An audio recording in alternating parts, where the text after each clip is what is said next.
Extension को बताना हो कितने प्लेस के बाद वो टर्मिनेट करेगी, सबसे पहला काम ये होता है कि इसको स्टैंडर्ड फॉर्म में लाइए। अगर ये 3 से कैंसिल हो रहा था, पहले इसको 3 से कैंसिल करिए। अब ये वाली फॉर्म आ गई। अब आप 50 के प्राइम फैक्टर निकाल लो। अब जब 50 के प्राइम फैक्टर निकालोगे बच्चे 5 ये प्राइम फैक्टर आ जाए, तो हम इसको लिख सकते हैं 17/2 × 5 का स्क्वायर। तो मैंने कहा था कितने प्लेस के बाद ये टर्मिनेट करेगा, उसके निकालने के लिए दोनों की पावर सेम होनी चाहिए। यहाँ पे 5 की पावर 2 है बट 2 की पावर 1 है, तो इसको भी 2 की पावर 1 से मल्टीप्लाई कर दीजिए एक और।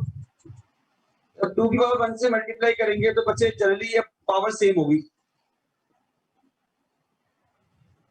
अब आपको कुछ करना नहीं है, बस खाली ये पे ध्यान, it terminate after 2 decimal plate, बस इतना छोड़ दो लिख के, it terminate after 2 decimal place. ये एग्जाम में बोर्ड में क्वेश्चन हर साल रिपीट होता है, एक साल छोड़ के, तो याद करना ये first term second term pre board में से कभी ना कभी शुरू आता है। After how many decimal place the expansion will be terminate.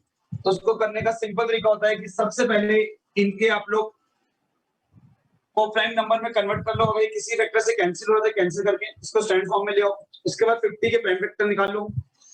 अगर प्राइम फैक्टर में 2 और 5 आ रहा है तो दोनों की डिग्री सेम करने के लिए यहाँ पे 2 की पावर 1 कम पड़ रहा है तो 2 की 1 से मल्टीप्लाई डिवाइड किया, अब ये दोनों बेस सेम हो गए, तो हमने यहाँ पे 10 की पावर 2 कर दिया। जितनी भी 10 की पावर होती है उतने प्लेस के बाद ये टर्मिनेट करता है, तो उसका आंसर आ गया it terminate after 2 decimal place. जल्दी से नोट करिए सारे बच्चे।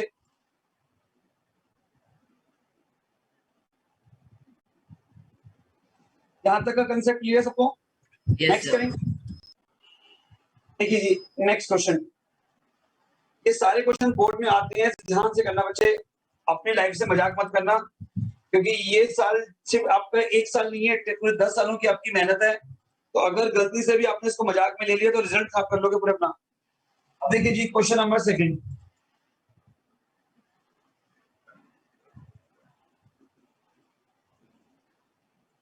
अब क्वेश्चन नंबर 2 के अंदर आप लोगों को बताना है according to the Euclid division lemma,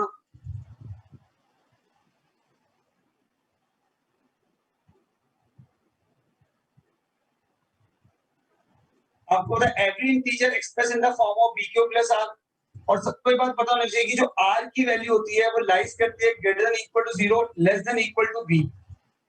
well आपने यहाँ पे a लिख दिया है, इतने क्वेश्चन करने के बाद ऐसी गलती कैसे कर सकते हो आप? मैंने आपका टेस्ट पेपर चेक कर रहा था, वहां पे आपने इसको a लिखा हुआ था, इसका मतलब r जो होता है वो 0 और b में लाई करता है, ग्रेटर देन इक्वल टू 0 और less than equal to b। समझ आ गया बच्चे ज्वेल? यस। यहाँ से देखिए तो बेसिक कंसेप्ट है, जब तक ये कंसेप्ट क्लियर नहीं होगा यूक्लिड कैसे समझ आएगी? तो यूक्लिड के अकॉर्डिंग r की वैल्यू जो होती है वो हमेशा 0 और b के बीच में लाई करती है। तो ये हमारा बेसिक आंसर, फ्री के 1 मार्क्स थे इसके अंदर। नेक्स्ट क्वेश्चन कराऊं, तो क्वेश्चन में लिखा हुआ है what value of r can take, तो r should be lies between greater than equal to 0 and less than equal to b। सबने नोट कर लिया? नेक्स्ट क्वेश्चन करें। देखिए जी क्वेश्चन नंबर 3 1 मार्क्स वाले। अब क्वेश्चन नंबर 3 के अंदर बच्चे आपको एचसीएफ फाइंड करना है। जब क्वेश्चन में कोई स्पेसिफिक नहीं होता तो हम उसको अरिथमेटिक से भी कर सकते हैं, मतलब फैक्टर करके भी। और जब हम इसके फैक्टराइज से करेंगे एचसीएफ फाइंड, आपके पास 2 नंबर है, एक को आपने p एज्यूम कर लिया जो है x की 4 और y की 5, और एक को q एज्यूम कर लो जो है x की 8 और y की 3। तो आपको पता है जब इसके प्राइम फैक्टर निकालेंगे तो ये 4 टाइम x हो गया और ये 5 टाइम y आ गया।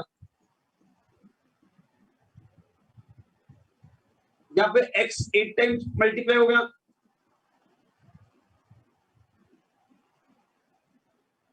और y 3 टाइम्स। तो जो मिनिमम x आ रहा है दोनों में कॉमन, अगर हम बात करें HCF of p and q, तो आपको पता है x की 4 दोनों में कॉमन है और y की मिनिमम 3 दोनों में कॉमन है। ये आप लोगों का HCF आ गया। तो HCF ऑफ 2 नंबर आ गया, x की 4 y की 3। कोई डाउट बच्चे किसी को? यहां तक क्लियर है सबको? Yes sir. देखिए जी, नेक्स्ट क्वेश्चन देखिए, अब एलसीएम फाइंड करना है।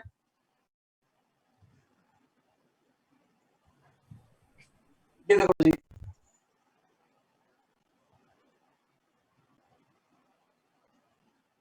Question number 4।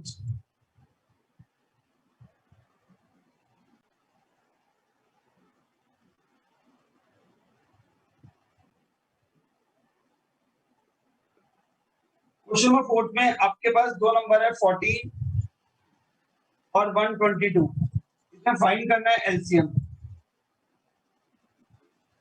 तो आपको पता है जब दो नंबरों का एलसीएम फाइंड करना होता है तो सबसे पहले इसके प्राइम फैक्टर निकालते हैं।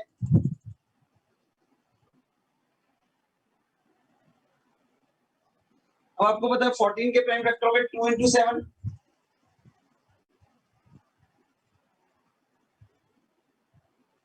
और 122 के प्राइम फैक्टर निकालोगे तो 61 और 2 आगे, तो 61 एक प्राइम नंबर है।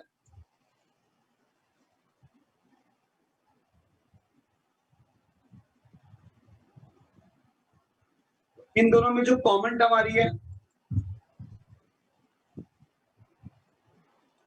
वो सिर्फ 2 है, तो 2 आपका एचसीएफ हो गया।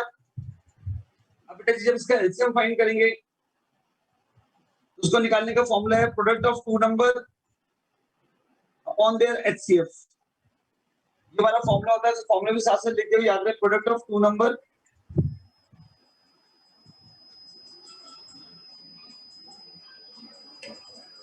Upon HCF of two number. सबको क्लियर हो गया बच्चे यहाँ तक? तो सबसे पहले आप लोगों को दो नंबरों का एचसीएफ फाइंड करना है और उसके बाद डिवाइड करना है, तो उसको यहाँ से कैंसिल करेंगे। यहाँ तक क्लियर है सब बच्चों को? तो मैंने प्राइम फैक्टराइजेशन से करे तो ठीक होगा? ये प्राइम फैक्टराइजेशन से तो कर रहा हूं मैं। नहीं सर, मैंने product of two numbers upon HCF नहीं करा, मतलब मैंने इन दोनों का वो निकाल लिया प्राइम फैक्टराइजेशन, उसके अंदर सर मैंने फिर हाईएस्ट कॉमन फैक्टर्स निकाल लिए थे। हेल्प कर देगा टीचर। वो छोटी क्लासों में होता है, जब यूक्लिड और प्राइम हम ये पढ़ चुके होते हैं, जब हमें थ्योरम यहाँ पे स्पेशली अप्लाई कराई गई है हमारी एनसीईआरटी ने, तो हमें एनसीईआरटी का रूल तो अप्लाई करना पड़ेगा ना। एनसीईआरटी ने स्पेसिफाई करा हुआ है टू नंबरों के अंदर जब भी आपको एलसीएम फाइंड करना है तो आप ये वाला फॉर्मूला अप्लाई करिए, product of two number upon HCF. मैंने भी इससे ही करा था, जिससे इसी से नंबर मिलेंगे, क्योंकि ये आपको एक्सरसाइज में स्पेसिफाई करा हुआ टीचर ने एनसीईआरटी में। सारे बच्चे जल्दी से नोट करिए, ये छोटी क्लासों में तो एलसीएम नहीं लेना। जब 10th क्लास में आने के बाद उन्होंने आपको एक फॉर्मूला डिराइव कर दिया तो आपको उसी को यूज करना है।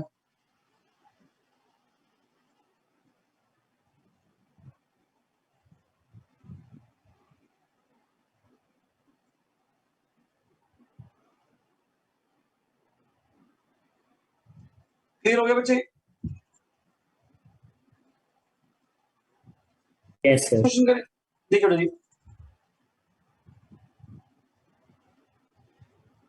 अभी देखिए क्वेश्चन नंबर 5th 4 तक क्वेश्चंस आपको क्लियर हैं? ये सारे 1 मार्क्स वाले क्वेश्चन थे, तो किसी मेरे ख्याल से किसी को डाउट नहीं होगा इन क्वेश्चनों में। कोई ऐसा स्टूडेंट भी है जिसको अभी तक किसी क्वेश्चन में डाउट है फर्स्ट 4 क्वेश्चन में?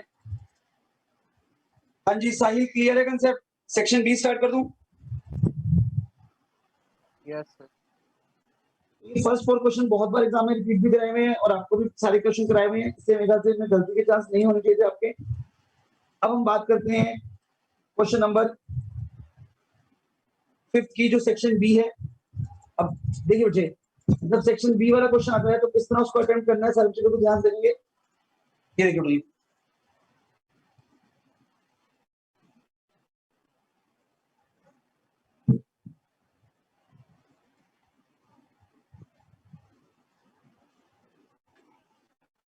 देखो अब आप सबको पता है कि सबसे पहले आपको 9 की पावर n गिवन है। सबको पता है 9 की पावर n के अंदर सबसे पहले हम 9 के प्राइम फैक्टर निकालेंगे, और अगर 9 के प्राइम फैक्टर में 2 और 5 नहीं आया तो हम लिख देंगे no natural number with ending with 0। देखिए जी कैसे लिखना है वो समझिए सारे बच्चे। सेक्शन बी क्वेश्चन नंबर 5, 9 की पावर n, यहां से सेक्शन बी शुरू है। तो आप लोगों को क्वेश्चन दिया हुआ है कि 9 की पावर n, जिसमें n एक नेचुरल नंबर है,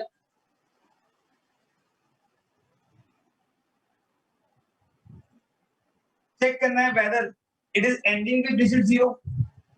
आप लोगों ने सबसे पहले देखना है कि जो आपके प्राइम फैक्टराइजेशन ऑफ 9 के एनएफ, देखिए the prime factorisations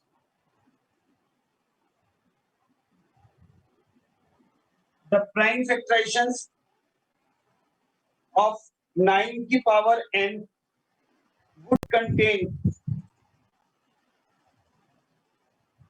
2 and 5. Yes sir, sir मेरे को ये नहीं आ रहा था question.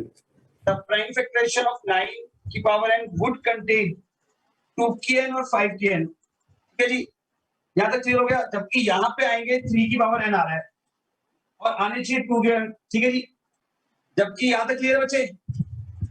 Clear? Yes sir. And this is 3 की पावर 2n।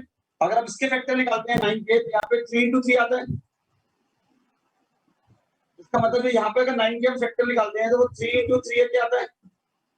यहाँ तक क्लियर हो गया? डाउट है बच्चे?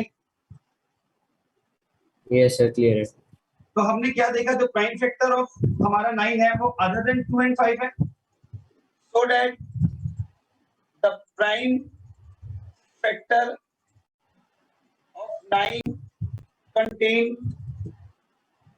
other than 2 into 5। क्लियर हो गया?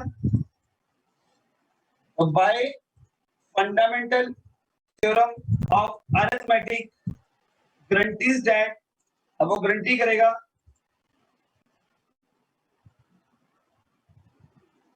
that there is are no other primes factorization, prime in the factorization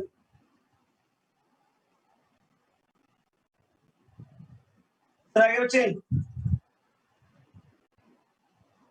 yes sir. of 9 की n, so no natural number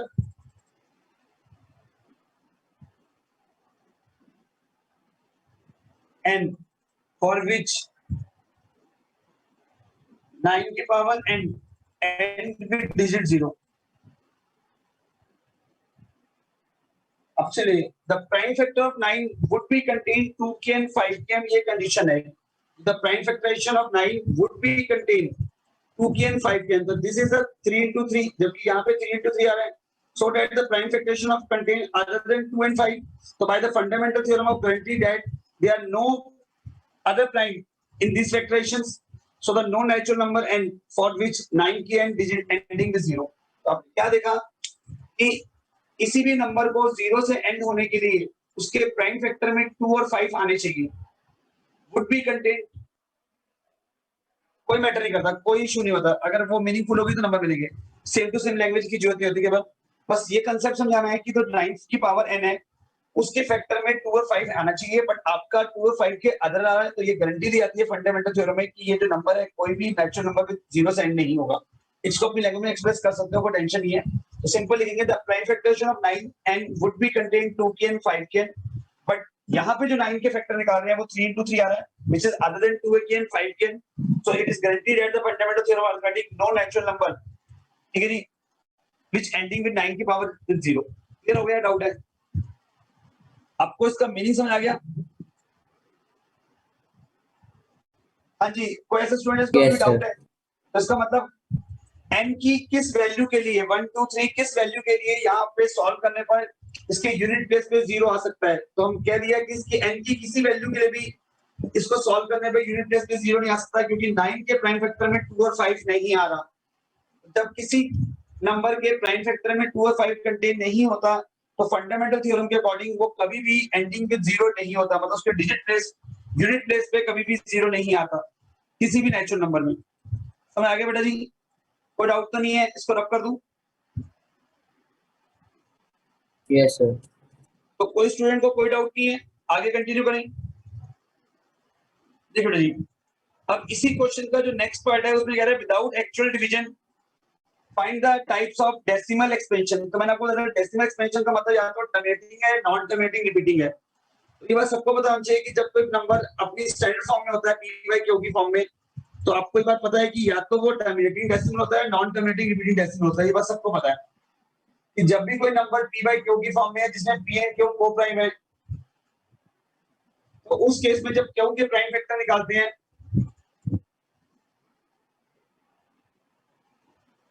वो 2 की पावर n और 5 की पावर n की फॉर्म में होनी चाहिए, तभी वो टर्मिनेटिंग डेसिमल है। और अगर इसके अलावा कोई 3, 7 या फिर कोई 11, 13 ऐसा आता है तो it is non terminating repeating decimal.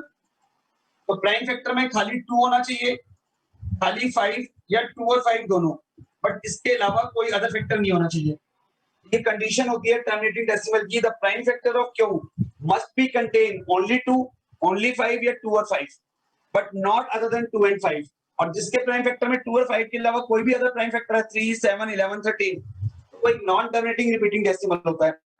आओ जी हम चेक कर लेते हैं इस क्वेश्चन के अंदर। ये हमारा क्वेश्चन है 935 बाय 10,500।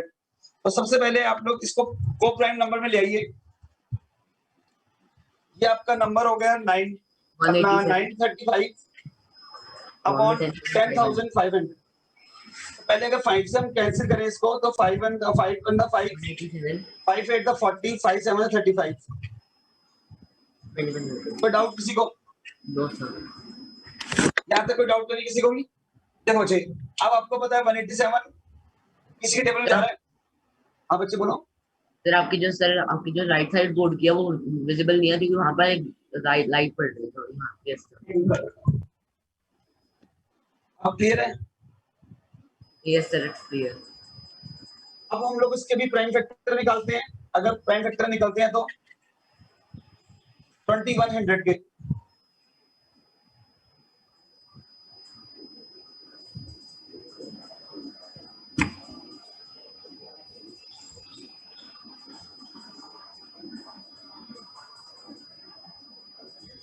लो जी आपने क्या देखा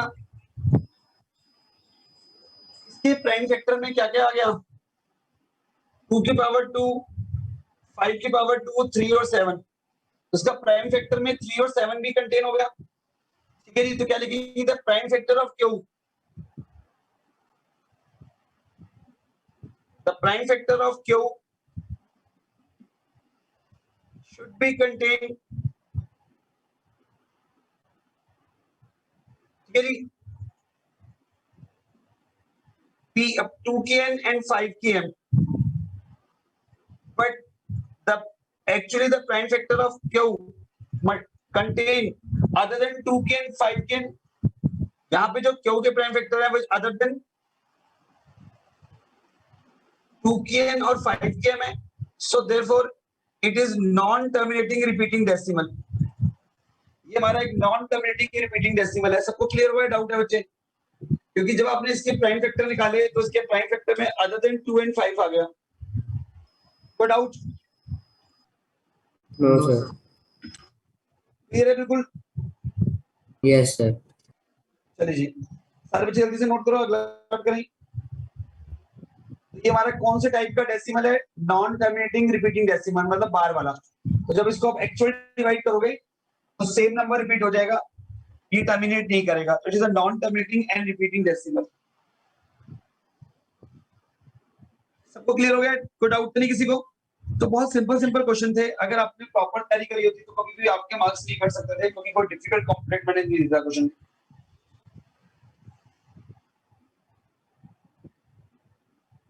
नेक्स्ट क्वेश्चन क्या कह रहा है बेटा?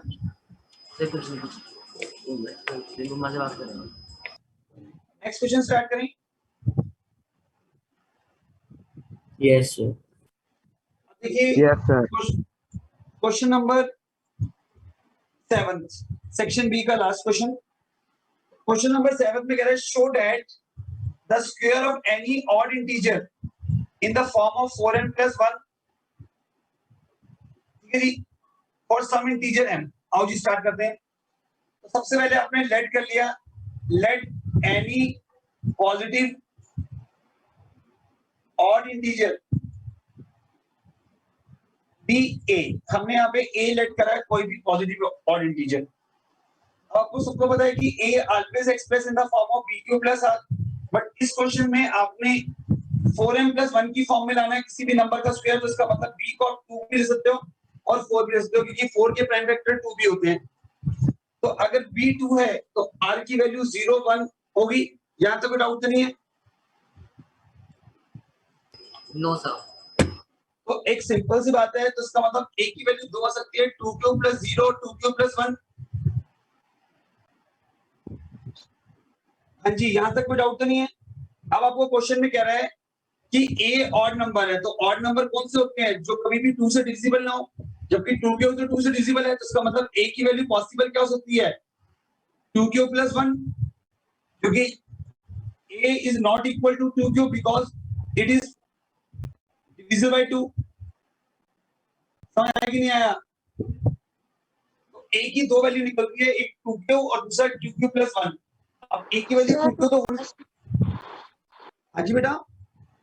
सर दोबारा से। अच्छा, एक सिंपल कंसेप्ट में आपने लेट करा है a कोई भी ऑड नंबर है और उसको आपको डिवाइड करना है 4 से, तो जो नंबर 4 से डिवाइड होगा वो 2 से भी डिवाइड होगा। तो हमने b को कंसीडर कर लिया 2।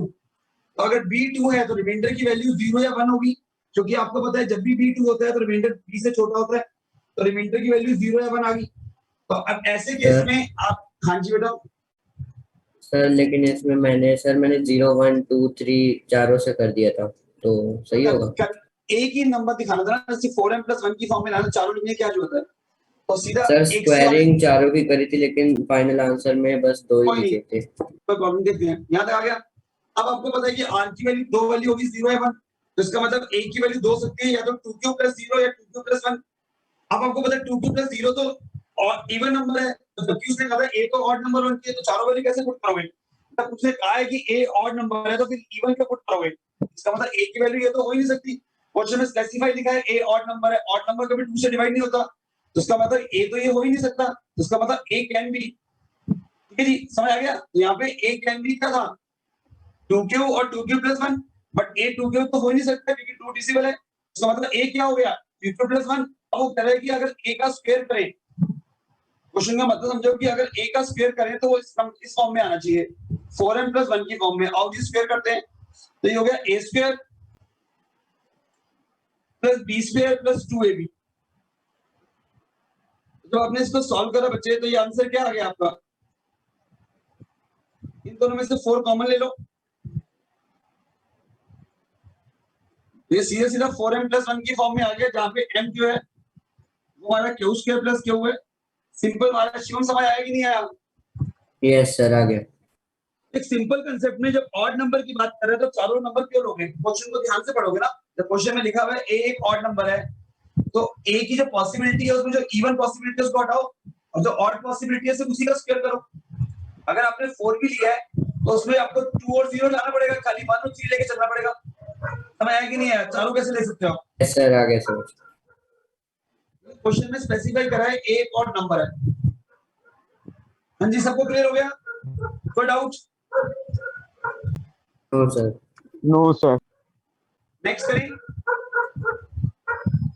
Yes sir. चलिए, अब नेक्स्ट क्वेश्चन है आपका,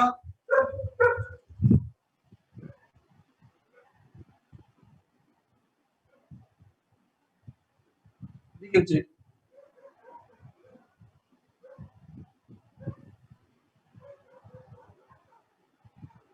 अब ध्यान से होने नेक्स्ट बोल रहा हूं।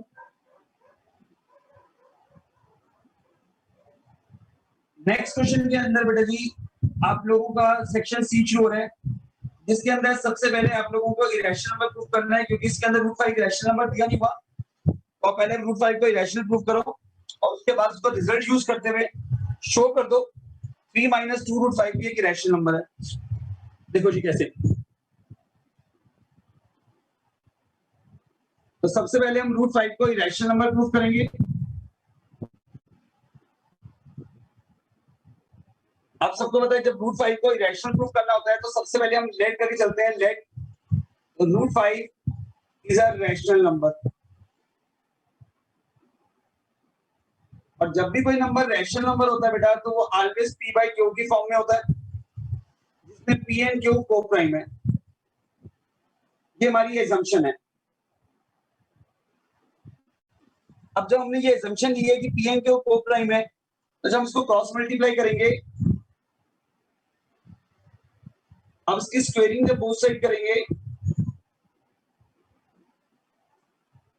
अब क्या लिखेंगे बेटा, √5 का स्क्वायर 5 हो गया, ये क्यू स्क्वायर हो गया, और ये p। एक इस तरह की स्टेटमेंट आपको ये एक्सप्रेस करती है कि 5 की टेबल में कहीं ना कहीं p स्क्वायर आता है, इसका मतलब p square is divisible by 5। p square जो है 5 से डिविजिबल है, तो जब कोई चीज किसी के स्क्वायर से डिविजिबल होती है तो खाली p से भी डिविजिबल होगी बाय द थ्योरम 1.3। अब वो कहां पे डिविजिबल होगी, उसके लिए हमने अज्यूम कर लिया कि 5 को किसी इंटीजर c से मल्टीप्लाई करें तो वो p की टेबल में आता है, मतलब p जो है वो 5c पे डिविजिबल है, c इज एनी इंटीजर। यहां तक आने के बाद बच्चे ये हमारी इक्वेशन फर्स्ट थी, 5c की वैल्यू आप p की जगह पुट कर दो। इस क्वेश्चन में जहां जहां पे भी आप लोगों का p आ रहा है उसकी जगह 5c पुट कर दो। बेटा ये फॉर्मूला जब खोलोगे तो ये आ जाएगा 25c स्क्वायर, 5 को 25 से कैंसिल करोगे, और इस स्टेटमेंट का फिर मतलब 5 की टेबल में कहीं क्यू भी आता है, तो इसका मतलब क्यू स्क्वायर आल्सो डिविजिबल 5।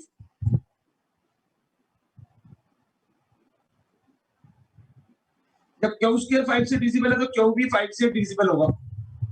अब यहाँ पे हमारी ये कंडीशन जो है फॉल्स प्रूफ होगी, क्योंकि हमने ऊपर एज्यूम किया था कि पी एंड क्यू कोप्राइम है, जबकि हमारे यहाँ पे क्या देखा कि P और Q में कॉमन फैक्टर 5 आ रहा है, 5 is a common factor between P and Q।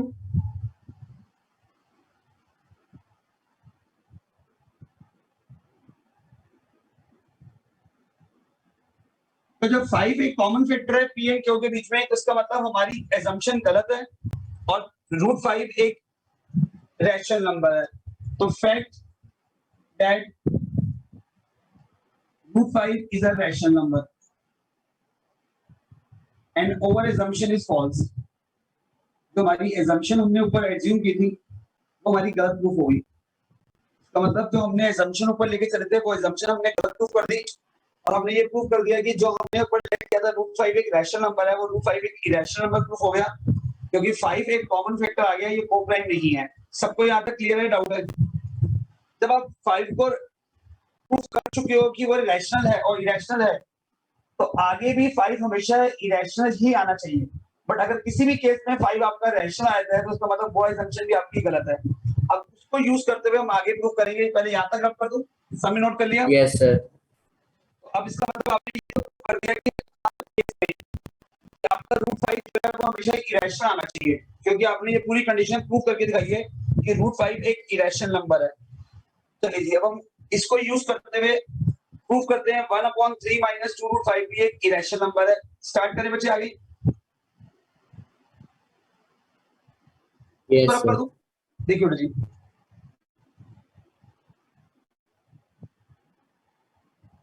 अब हमें इसको यूज करते हुए प्रूव करना था क्वेश्चन नंबर सेक्शन सी के 8th क्वेश्चन में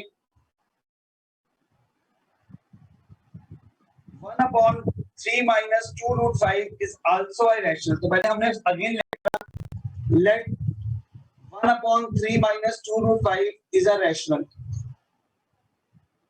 ये लेट करा है। अब ये अगर रैशनल है तो उसको हमने कोई भी एक कोप्राइम नंबर ले लिया a and b, cross multiply किया तो b = 3 * a - 2√5 आ गया। अब इसको सॉल्व किया तो ये आ गया 3a - 6√5। अब हमने क्या देखा, 6√5 को यहाँ ले गए, इक्वल टू 3a - b आ गया। √5 की वैल्यू यहाँ से आ गई 3a - b/6। तो अगेन ये p/q की फॉर्म में आ रही है, जबकि हमने यहाँ प्रूफ किया है √5 एक इरेशनल नंबर है, जबकि हमारा √5 यहाँ से एक रैशनल नंबर आ रहा है। समझ आया कि नहीं आया? Yes sir. क्लियर हो गया सबको कि जबकि हमें पता है कि हमारा जो √5 होता है बच्चे, वो तो एक इरेशनल नंबर होता है। यहाँ तक क्लियर है? तो क्या लिखेंगे कि so √5 is a, but this contradict that fact √5 is a rational number। तो क्या कहेंगे, but this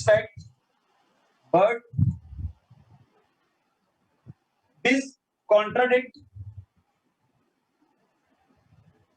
the fact that √5 is irrational। क्योंकि फैक्ट तो यही है, √5 एक इरेशनल है। समझ आ गया? So this contradiction arisen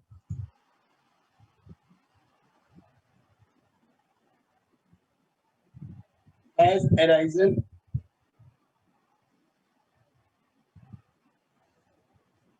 because of our incorrect assumption, because of our incorrect assumption, because of our incorrect assumption, 1 upon 3 minus 2 root 5 is also a irrational. समझ आया कि नहीं आया? मतलब but this contradict the fact that root 5 is a irrational. So this contradiction has arisen because of our incorrect assumptions. 1 upon 3 minus 2 root 5 also a irrational number. सबको समझ आया कि डाउट है तो बताइए. हाँ जी. तो हमें रूट 5 को एक जगह और बाकी डिजिट्स को दूसरी जगह नहीं लेके जाना था. एक ही मतलब होता है, कोई मैटर नहीं करता. आपने क्रॉस मल्टीप्लाई करके ऐसी फॉर्म लानी है जिसमें रूट 5 आपका p by q की फॉर्म में आ जाए. Okay sir. सर तो रेसिप्रोकल करके भी कर सकते हैं क्या? रेसिप्रोकल में कई कंडीशन के अंदर कंडीशन फॉल्स भी रहती है. जैसे आपको हाँ कर तो सकते हैं, ऐसा कोई इशू नहीं है. हाँ, कर सकते हैं बच्चे. मैंने बट भी कभी कभी रेसिप्रोकल करके ही करा है. 3 माइनस 2 रूट 5 को ऊपर ले गया और a अपॉन b को b अपॉन a लिख दिया. बेटा कभी कभी ये कंडीशन कभी कभी गलत हो जाती है. जैसे कि एग्जांपल के लिए बात करें, कभी कभी वैसे तो ठीक होती है. अब जैसे सपोज करते हैं 0/1 भी एक रैशनल नंबर है, कोई डाउट तो नहीं है. No sir. 0/1 अब जब इसको हम रेसिप्रोकल करते हैं तो 1/0 नॉट डिफाइंड हो जाता है. हो जाता नहीं हो जाता? तो उस केस में रैशनल नंबर अपने आप नॉट डिफाइंड में कन्वर्ट हो गया. तो इसका मतलब कई कंडीशन में रेसिप्रोकल जो होता है वो सक्सेस नहीं होता. तो इसलिए कोशिश करा करो कि रैशनल नंबर जो है हर केस में लगे, क्योंकि जीरो वाली पॉसिबिलिटी के अंदर ये नॉट डिफाइंड में कन्वर्ट हो सकता है. तो इसलिए हम कभी कभी इसको इग्नोर भी कर देते हैं. कई टीचर नंबर देते हैं, कई टीचर इसको स्पेसिफाई पकड़ भी सकते हैं कि यार रैशनल नंबर आपने एज्यूम करा है तो हो सकता है ये 0/1 की फॉर्म में हो. 0/1 भी एक रैशनल नंबर है, पर जब उसको रेसिप्रोकल करते हैं तो स्टार्टिंग में ही रैशनल रहता है. समझ आया कुंतास? Yes sir. कभी कभी आप लोग क्रॉस मल्टीप्लाई कोशिश करोगे क्रॉस मल्टीप्लाई करने की रेसिप्रोकल की बजाय. चलिए यहाँ तक क्लियर है कंसेप्ट. आगे स्टार्ट करें. Yes sir. सबको क्लियर? इसको रब कर दूं. यस और सर. ये सारे क्वेश्चन ज्यादातर एग्जाम में रिपीट होते हैं. आप जितना मर्जी कॉम्प्लिकेटेड क्वेश्चन पेपर बना लो, बट जो जनरली बोर्ड का पेपर बनता है उसमें इसी टाइप के क्वेश्चन रिपीट होते हैं. इसलिए यही बोर्ड की एवरेज है. आप प्रैक्टिस के लिए जितना मर्जी क्वेश्चन डिफिकल्ट करा लो बच्चों को, चाहे वो n² - n वाले कुछ भी, बट जो सीरियसली बोर्ड में पिछले साल जो क्वेश्चन सेटअप हुए आज तक वो इस दायरे से बाहर नहीं गए जो मैंने आपको टेस्ट पेपर का दायरा बना के दिया. समझ आया बच्चे? अब उसको चांस समझो या डिफिकल्ट समझो, यही बोर्ड का एक दायरा है. एक जिसे हम कहते हैं रेंज, जहां बोर्ड पेपर सेटअप होता है. इसको राइट कर दूं. क्लियर है? यस. चलिए जी, अब हम नेक्स्ट क्वेश्चन स्टार्ट करते हैं जिसके अंदर आप लोगों को 3 नंबर का एचसीएफ निकालना है, बट ट्रिपलेट को यूज करते हुए. देखो बड़ा